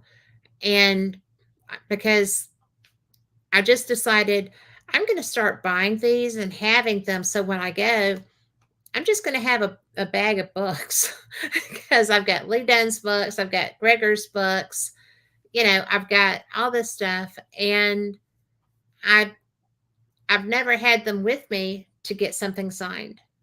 So I'm going to get at least 1 or 2 of them done. Well, there's something really cool about this book. That book is cool. You know what's really cool about it? The person who wrote the foreword. Oh, Now, who could that have been? yeah. That was cool. That was Little Cat Hobson. It was. But I love that book. So it's such It is a good book. I just love it. And then with your second book, Jay Bloomkey wrote that forward, and he wrote such a beautiful forward. I felt like I should go and rewrite mine. Oh, yours was great, and his was great. I was like, Jay is just Jay is a wonderful person. He really is. I was like, I can't live up to these 2 forewords. Yeah, I can't live up to these. Superman couldn't live up to these 2. oh, please. Spider-Man maybe. Well, Superman could. Yeah. Spider-Man definitely gets nothing.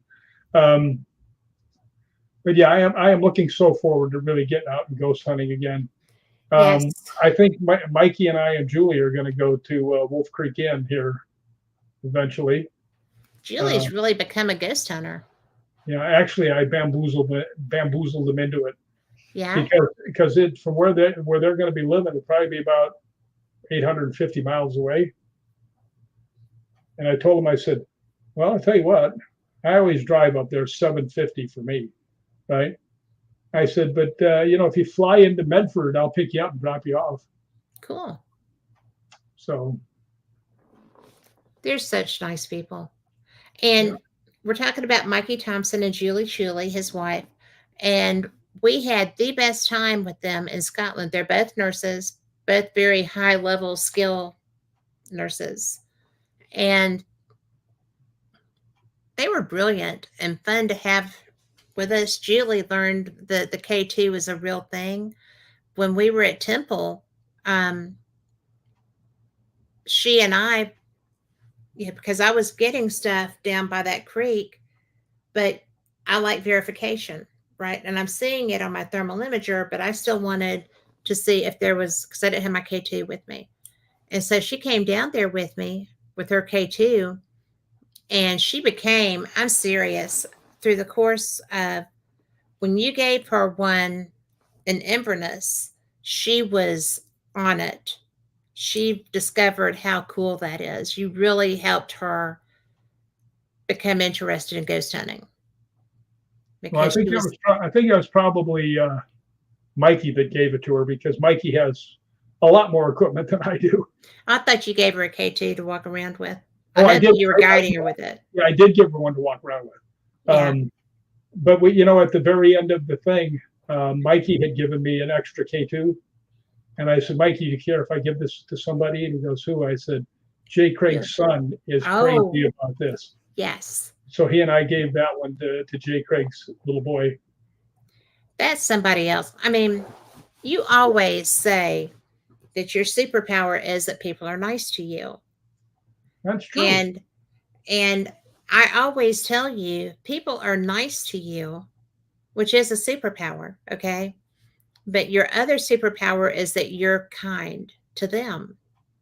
I People don't like to react to oh, people react to you because of who you are and what you bring with your energy. Your I'm always glad that you like me because I wouldn't want to be somebody that you didn't, because you do have that side also, but you are one of the kindest people. What? I was just thinking, yeah, you saw my side, and I actually saw yours. But Yeah. Well, we saw him at the same time, so yeah, we were defending each other. a couple people That's tried to get in funny. our face, and that did not work out well for them. No, they did not. Well, they are, these people had Rick double teamed. It was a husband and wife team, the idiots that we went on that first tour with. And I will say, don't ever go anywhere mysterious for an adventure. But anyway, um, they had Rick off to off to the side, and I'm like, oh, I don't think so. So I walked over there, and I'm just standing there, and I'm like looking back and forth, and I'm just, And this woman said, "This is between me and my ambassador." I would ask. I think she asked me to leave or something. And I'm like, I don't think so. No, not moving. And and she stopped her foot at me. She did. And I'm like, oh, girl, I know you did not. I She came just to the know. real. Both of them came to the wrong place to bring the Well, intimidation he game. tried to step up to you. Yeah, that didn't work And either. so something that none of the four of us knew was that Mikey was behind me Yeah, and I didn't know spotted what he this situation. So he was sitting there ready to go. And and the funny part about all of that is that the three of us aren't those people. I No, mean, I would never initiate a conflict, certainly not in a foreign country where I'm not sure how I'd get out of jail, right? But I would never initiate a conflict with someone that I was working with in a professional capacity. And you wouldn't either. I mean, if you're gonna feel froggy jump, because then something will happen, but neither one of us are that person. you And know, we're it was both so weird. professional. We both told them off very sincerely, which they got the answer without raising our voice at all, just looking at them Or and saying, cussing. I did "Yeah, not cuss. I didn't either." Nope. Nope. So it was strange. I mean, how they were all bulked up, to be scary, and we just kind of went, "Okay, shoo." Really. Yeah, It's like, you in the really don't Immortal want One, to come here. do you remember in Tombstone when Val Kilmer turns on Doc Holliday turns on, he goes, "Oh, are you still here? You may go now." Yes. Yes. And I'm just like, well, when she was sitting there and da da da, and I'm like, that's not my problem. Yeah. I mean, you say that like I care. I don't then, care. then she stormed off. It was excellent. Then he went But for his tough guy thing, and then he full stumped away. did you like my tough guy thing? Yeah, that's pretty good. Yeah, thanks. Are you scared yet? That was pretty So, good. but you know, and that is something that for all the people that we have come across who are so absolutely freaking wonderful, and they are. I mean, the Haunted Scotland people, their subscribers that came to the event, the J. Craigs of the world, there's not many of them. I'm glad we know that one. And we haven't even talked about the History and Horrors tour with Lynn and Gary and their family. People And are so fantastic, and we do need to talk about them because they took us all over Scotland. yeah, they did. And then the Liam, And got her dad to help too. Alistair was wonderful. Alistair was cool. Yeah, that's if you guys ever go to Scotland, look up. What is the name? History and Horror. History and Horror. Yeah, it's yeah. We got to get into a lot of places that we normally wouldn't get into. Well, Mingus, we got to go to Mingus, and we say Menzies, but I have been so corrected so many times. I did, however, find a creek in Cherokee, North Carolina, that's Mingus actually spelled correctly that I'm sending Greg the sign for. But just so he'll know. Greg, I'm kidding. I know you're going to watch this. They kept going. It's Menzies, right? I said, yeah, we're going to go to Menzies. And they go, it's not Menzies, it's Mengus. I said it's not. It's Zies is Z. It's not Gus. It has two E's. Yeah, it's like it has two E's. Yeah, no, not falling for this. That place was astounding. When we got out of the car, Mikey turned around. He was like, "Oh my God, we're standing in a picture," and it's exactly what it looked like. It was beautiful. Well, the Bannockburn. Yes, where we got into, which is impossible to get into, but we're able to finagle it. Yes. You know why? Because my only superpower is people really nice to me. But when you think about right over near that castle is where the big final battle from Braveheart, where they actually won their independence from, was right over there. Yes. And, that's one of the things that struck me. And it has struck you too, but I've only been twice now. You've been quite a few times. And the history of that country is so violent. Oh, yeah. And so storied. I mean, but the people, and I mean, these are the people that ran the Vikings out of their country, as you told me to tell David when he was worried about us going the first time. Yeah. And I did, and it worked. But it's it really is the kindest nation. I wouldn't piss them off. About them though, they're so well known for their battles, and they have to be the nicest people you'll ever meet. They are the nicest people, but I will say that something that people here seem to forget is that it's easy to be nice when you're known to be strong. That's true too. And their history is in every village, and it's in every heart, and it's in the blood that was shed in their fields. And when we went to Culloden, there was so much energy in parts of it, but as a rule, that was a horrible, horrible thing. And I hated Culloden. I really did. I did not care for it myself. No, I mean, it was the stupidest thing I've ever seen. The history is stupid.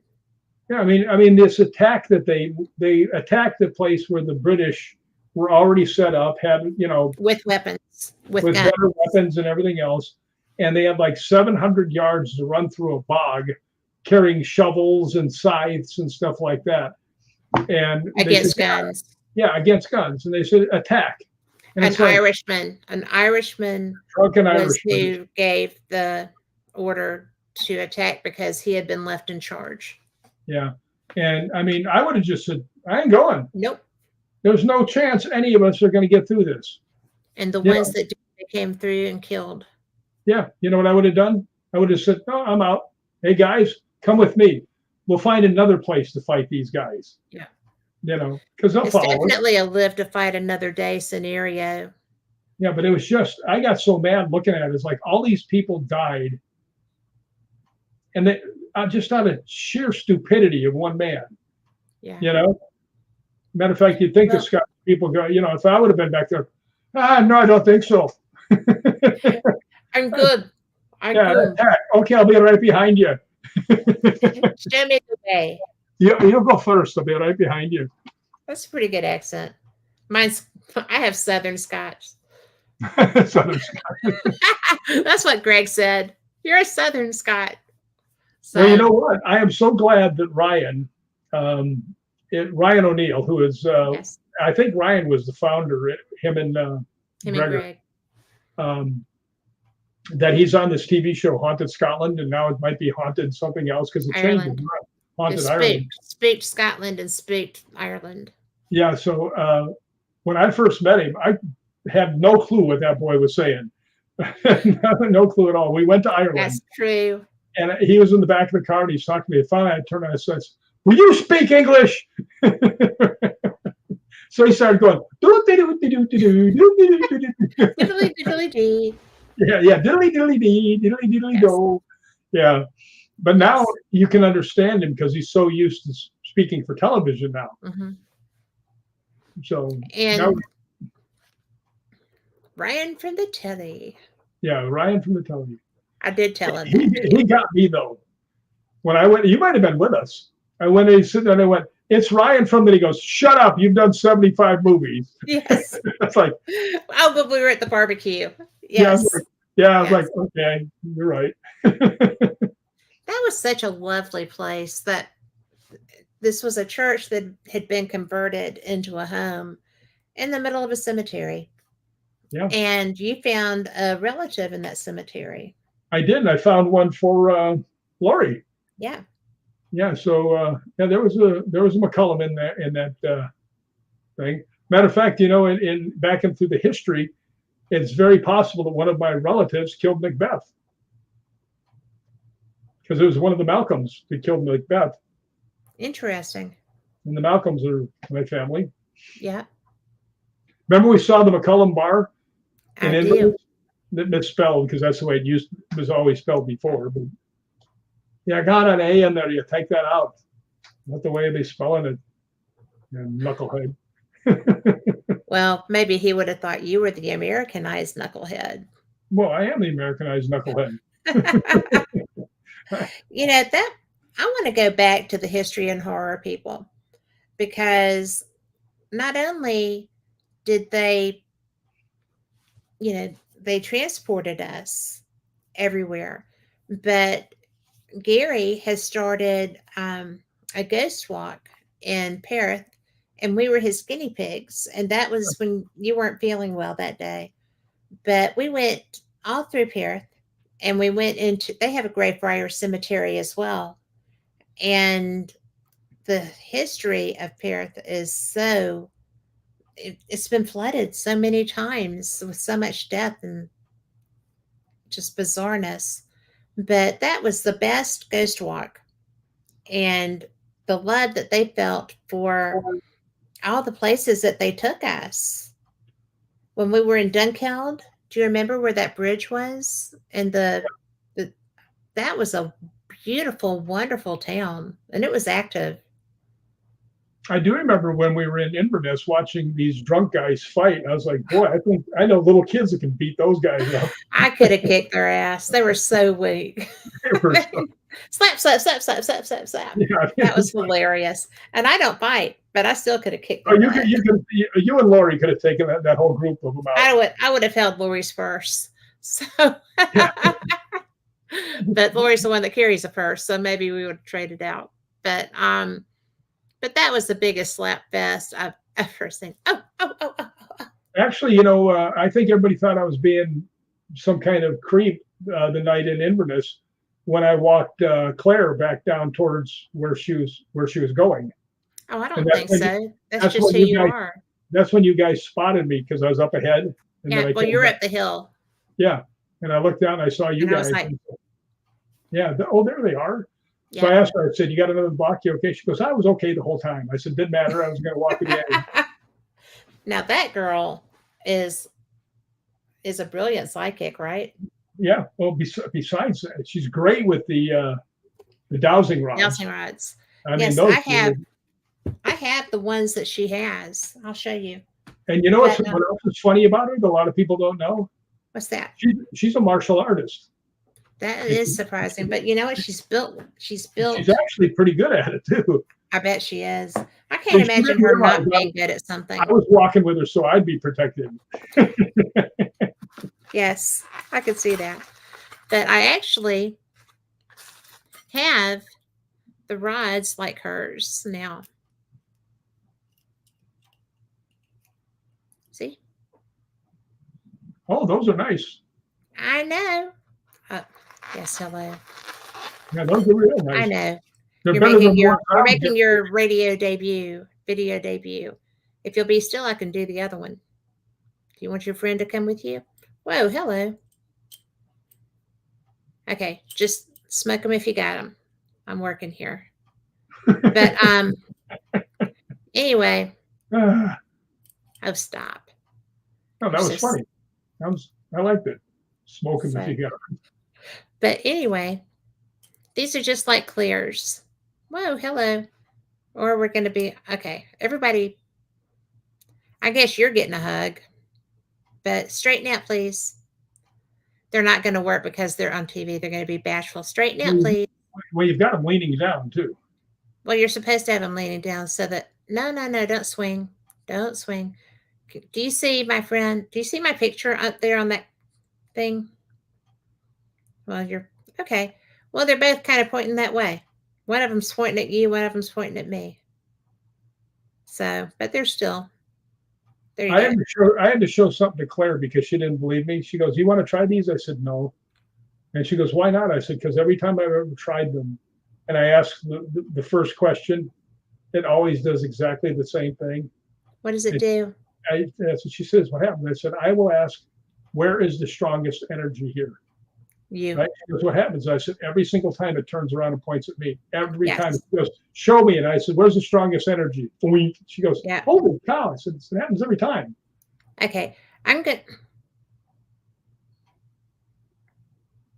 Yeah. Stop. Go back to neutral. So I don't even know. I haven't used these very much because I haven't been home. But it's really funny because when I got them, I put them out to cleanse them because we had that monster moon. Yeah. And so I guess now they're checking you out. So Hi guys. hello. But okay, will y'all just go back, straighten up, straighten up, straighten up. Okay, I'm gonna put y'all down and we'll go outside and do stuff when I get through with my show, okay? There you go. All right. So I'm just gonna put you over here. I will say that Claire and Liam's pretty good too, actually. Barry was. Yeah, but I got to tell you, Claire is by far the best I've ever seen. I mean, I watched her the first time I was there. That you guys weren't there the first time I was there, and I was like, "Wow, this is amazing." She is amazing. Yeah.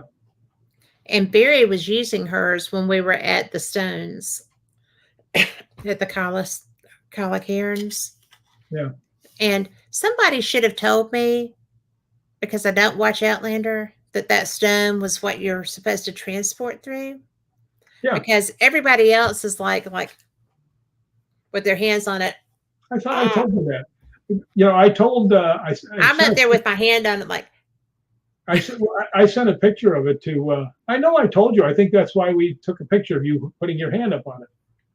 Well, everybody had taken their picture with their hand on it, so I just wanted to take my picture with my hand on it. Yeah. Well, I didn't know I was supposed to be going through it. Well, the last time I was there, because I was there the time before you guys came next time, Mhm. and I took a picture of it and I sent it to Jay because I knew that Natalie was a big Outlander, Right. Yes. and that rock is a big part of Outlander, Well, right? that's the whole transportation thing. Yeah. So I sent it to her. I said, "Hey, Jay, I thought Natalie might like seeing this," and he says, "Don't touch it. You'll go back in time." Yeah. And I wrote back to him, "How do you know I don't want to?" I could see you there. Yeah, I Yeah, could. But I know where I would go to the day before I hurt my knee. yes. Oh my gosh. You gonna play that? You gonna play tonight? No. No. No. Oh, if I could go back to the day before I fell, I would so do that. I would not go to that bike rack. I would go get a drink and hang out instead. Yeah, it's So, hindsight. yep. But I was actually doing what was a healthy, good thing. I just stepped on landscape crap. So, but And we hobble around the world together. down goes Hobson. Yeah, that was funny that we had 3 people all limping everywhere we went. I It's like know, right? they probably thought we escaped from some sort of convalescent home. Oh, yeah. And Well, I I looked will have you like a know dead that, person anyway the last time. I was like, yeah, everywhere we went. You know what? I'm down to 216 and a half pounds. I do know that. I mean, I'm looking scrawny, You're not scrawny. compared to my usual fat self. Well, you're a lean, mean, fighting ghost hunting machine. Well, I was almost a ghost hunting fighting machine the other day. I was at the gym and this guy standing there and he goes like this. He goes, "Wow, you're in really good shape." And this guy was 65 years old because we were talking back and forth about working out. Yeah. And I said, "Well, thank you." I said, "You know, you're in pretty good shape too." And he puts his hand up on my chest. He goes, "Yeah, you're in pretty good shape." And I went, "No, just no." And he took Not his for hand up. you. Yeah, no, don't even do that. That would be so disconcerting. Well, I don't get mad about stuff like that. I Well, mean, I mean, where's the oh, point in getting mad? But it's still invasive. it Somebody is. did that to me, I'd lay them out cold.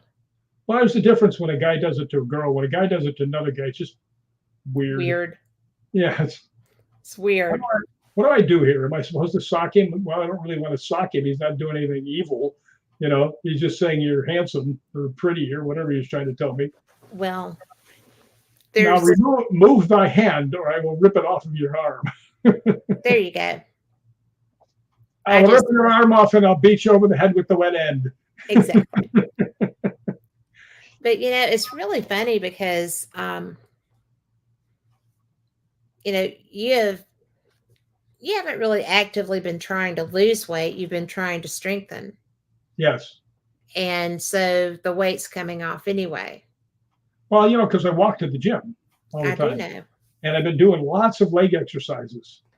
Well, that's good. So you're going to be able to do my next 100-mile challenge in the freezing rain. I'm in. You're the kindest, nicest man. I mean, Somebody had to step up for that one. But It was for my charity and for my friend. I mean, come on now. How can I let that go? that was the nicest thing that anybody has probably ever done for St. Jude's. So, Well, they don't and know I'm what going to happened. tell people because I had signed up for a challenge, and And you had to pick the shortest month. February, 100 miles in a month. Only 28 days. And couldn't you pick one with 31? Sheesh. Well, I didn't know you were going to be walking it. I demand 31 days. Yeah. And y'all got that monsoon cold season. Oh, God, that was horrible. Guys, who watched. People don't understand what happened. Kat signed up and got sponsors for her to do a 100-mile walk in 1 month. And the money would go to St. Jude's, which I give the money for my books to St. Jude's. And I can't remember what you did. You fell or something happened where you hurt your leg. Yeah. And she couldn't do it. And she was all bummed out. I said, well, it doesn't really matter who does it, right? She goes, no, I don't think so. I said, well, I'm in. Here's the tag, right? So I went off, and about halfway through, we had the worst rainy monsoon. Oh my gosh, it was terrible. I was actually taking pictures of it outside. It was like I was floating down the street. It was like, jeez. And I'm sitting there going, "Don't do it, Rick. Don't do it. It's not worth it." I promised I'd do it. So, You did. And you're like me. You're going to do it come hell or high water. well, I was getting to the corners. I thought I was going to have to swim 100 miles because, I mean, everything was underwater. It was Oh, like it was so bad. California is not used to water. I And mean, it when was it rained, cold. yeah, oh God, it was freezing. Yeah. But we made it. And what did you I do? made it 99 miles, 99.9, and I said, okay, you're up.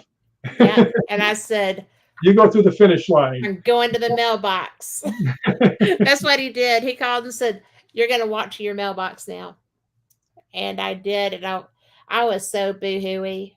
That was so cool. I wasn't boo-hooey on the call. I kept my stuff together, but I No, was just kind of like, you, oh, you had to be involved. It was your thing. I started it and I finished it thanks to Yeah, you. yeah. So, but that was fun. I'd do it again. I mean, Well, right now I probably walk 100 miles a month anyway because I keep I going to think the so. gym. Yeah. And then I walk down to Gelson's, which is 2.5 miles that way. It's 2.5 miles to the gym and back. So that's, Yeah. I'm always walking somewhere. Yep.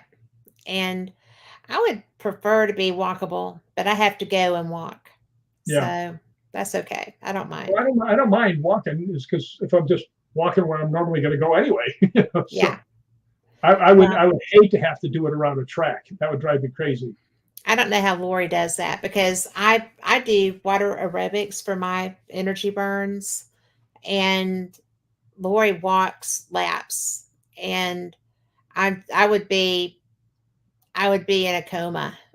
I would be sleepwalking. I don't I like need it. to say this on your show, and this comes from both me and Kat. And this is for Lori, whatever the last name is, Lori Dorsey. Dorsey, We are proud of you. You have come so far from when you we had the. love you and we are proud of you. Yeah, you've come so far.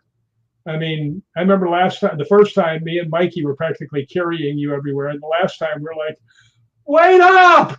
Yeah, Slow down!" because she does her power walking. She does the speed. And she And always yells at me. She goes, yes. "What do you think about this?" I said, "Well, you need to change this." "Why should I do that?" "Here's why you should do that." "Oh, Oh, okay. Yeah. okay." She just wants to know why. Yeah, and then she'll come back and she'll say, "Oh, that's really working." I said, "What would you think I was going to try and, do something rotten Sabotage or her. something?" You're gonna sabotage her. You Yeah, mean boy. I might have to if the way she keeps going, running me into But the we ground. are really proud of her because you know what? There wasn't one time at all that she needed help when we were in Scotland. No, And but the main thing is that she's so much healthier. yeah, And that to me, because I am fully planning on us being, little old ladies at the nursing home when we're 90. You know, I mean, can I be a little old man because I don't really want to go have a sex change when I'm that old. we'll let you. Thank you. We'll I mean, let you be the guy. I would have had that done years ago. I mean, if I had those inclinations, I would have done it when I was 20. You know. Yeah. But it's By the way, really, did I tell you I got rescued by a drag queen at the gym? yeah. That was cool. That is cool. He came to my rescue. Bruno the drag queen, I think he is. Is he Bruno? His name's Bruno. Yeah, I don't know if he's a drag queen. He had on shorts and he had really nice legs. He's a pretty guy, and I just said, wow, if he's not, he should be. Yeah. I make a lot of money. But yeah, a real nice guy. Him and his mom were working out together. Oh, that's nice. You don't see that a whole lot. Yeah, But that's one of the things I'm so excited for. And everybody got in shape for Scotland. that's true. And so now we're going to Ireland next year with Secret Island tours. And there's still some spots, I think maybe one or two on your tour. And so it's pretty exciting. Do you still have your QR code where you can get to it? Yeah, it's right here. But where is it? Come here.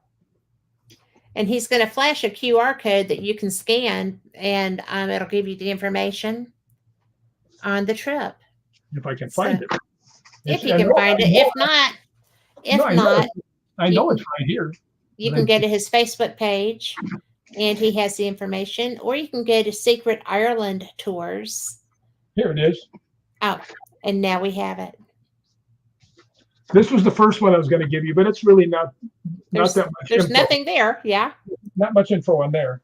But, but here is the The actual. Take it up above your name. There you go. There. Be still. Now you can scan that, and that will give you all the information that you need to know to do it. And if you don't have a chance to scan that, Secret Ireland Tours LLC. Now listen to this. I'm not going to read about me because I already know what I'm about. This is the first tour to Ireland to investigate places like Leap Castle. Now, if you're a ghost hunter, you got to go to Leap Castle, Wicklow Jail, and so much more. You'll take in the north of Ireland, visiting Crumlin Jail, the famous Giant's Causeway, which I really want to see. That's all the Me rock too. formations. That's something really I really want to see. You visit the east and south also, visiting Hellfire's Club, Rock of Cashel, Spike Island, and you'll stay in an authentic 18th century castle before you fly home. So, That'll do. and you know, And I it's so, bet we get to stay in that castle. you know, it's so funny. Just because I had that other tour I did that was not the best. She was reading off something. May was, and I said, "You forgot Leap Castle," and Yes. she goes, "Leap Castle's not on the tour." I said, "Well, the thing that you sent me, it's the very first thing." It's just, Yes. I mean, that says Leap Castle. I don't care what you say. It says it right there. Yes, it does. There it is, Leap Castle. Yep. And she goes, "Oh no!" I said, "You better call Sean." He goes, "You know Sean?" I said, "Yeah, I know who. I know more people than people give me credit for." I know, right? So she calls him up. She calls me the next day. She goes, "Well, we have Leap Castle now." I said, "You better after you advertise it." And she goes, And and she goes, "And not only that, there's another castle down that way," and I picked that up on the way. So I love her. instead of us getting less, she got more. So that was cool. What a novel concept. Yeah, I'm not used to that. Well, we are about out of time, Rick. I need you to tell people how to find you, anything you want them to know. Here I am. Oh, there he is. Go get him. If you want to send some money to St. Jude, I have 2 books. Ghosts Believe in Me, which won the Paranormal Book of the Year. Yay! Thanks, Jeremy. Yay! And the second one is Ghosts Believe It. The spirits are out there and they're waiting for you, which is absolutely true. So which has a brilliant cover. Both of your covers were taken while you were actually ghost hunting. I think that's wonderful. By the way, that I think I sent you this. I don't know if you read it. That the promo that you put up for this show, best one I've ever seen. Thank you. I mean, it was really something. Matter of fact, I've saved it, and I'm thinking about making it into a business card. Oh, well, cool beans. So that's pretty cool. But thanks. Yeah, if you go to Amazon and just look up my name or Ghost Believe in Me, you'll find it. And like I say, all the profits go to St. Jude Hospital. And come join us in Ireland. Yes. Right now, that's so cool because it's September 1st through the 9th. And right now, you can make time payments. Yes. So, I mean, it's not as painful when you're going to travel and you can make time payments. It is true. It's like, oh, well, here's a little chunk of money. Here's a little chunk of money instead of going, here's a big pile of it, Yeah. And it's actually not that expensive. Right? It's not. It's reasonable. And it's got some great places in Ireland. I'm really looking forward to seeing that again. I think I'm going to go over there early because I want to go to Kong, because Kong is where they filmed The Quiet Man. Hi, Paul. We have Paul in chat. Hi, Paul. So this gentleman it is morning for him. So it is early morning for him. He is Paul is the one that sent us around. He's the one who sent us around Bannockburn. He certainly is. And I'm so glad that he could join us. Just as we're about to go, Paul, but there is going to be, this is going to be everywhere. So it'll be on my Facebook page. It will be on the Things Network page on Facebook. It will be on both of my YouTube channels. and my LinkedIn, and it's on the X also. So X under Para Experienced. So So do, I you think go we can see it. both. I think we can both say that if you go hang around with Paul and Lynn You're gonna Cartwright, have all those people, you're going to get some first class treatment, and you're going to get to see some really good stuff. So you are that was a and it's beautiful. yeah, So Bannockburn, the grounds were beautiful. I actually saw a deer out the window when I was looking over the back. So it was beautiful. yeah, that's where I totally screwed up my my intro and just said, "Oh, screw it, I'm going to bed." Yeah, you did. I Hi, walked out. Rick. Yeah, I said, "Hi, Rick," and I went, "Oh, screw this, I'm going to bed." That is not what you said, but it was I, close. I'm being nice because it's your show. I don't know what's allowed on your show, but Well, you're I going to don't. get. If I don't say it, we don't say it. Yeah, I didn't say it, So but thanks. it was funny though. It's like, I'm out. He was. He had been. We had been. He had been more than us without sleep because he was not feeling well. So, well, that's it. That's all, folks. We have had such a good time, and thank all of you for a lot of changes at Bannockburn House. Oh, good for house and not so good for events. Well, you know what? We will get there. So I am excited that you're here, Paul, and I'll be reaching out to you if you want to come on too. I'll get with you on Facebook. But anyway, everybody, thank you so much for listening because you're the reason that we do these things, and the show is everywhere. Just go find it. Because Rick is brilliant, and if you missed any of it, you can check him out. Rick, thank you for joining me. I appreciate you. Well, I'll be on anytime you want me. I'm, I'm, Well, I expect the villagers to all come charging in there and carry you away. Don't put that guy on anymore. the villagers are not. Oh, hugs around, right, guys? Thank you. Or night. Thank you for showing up,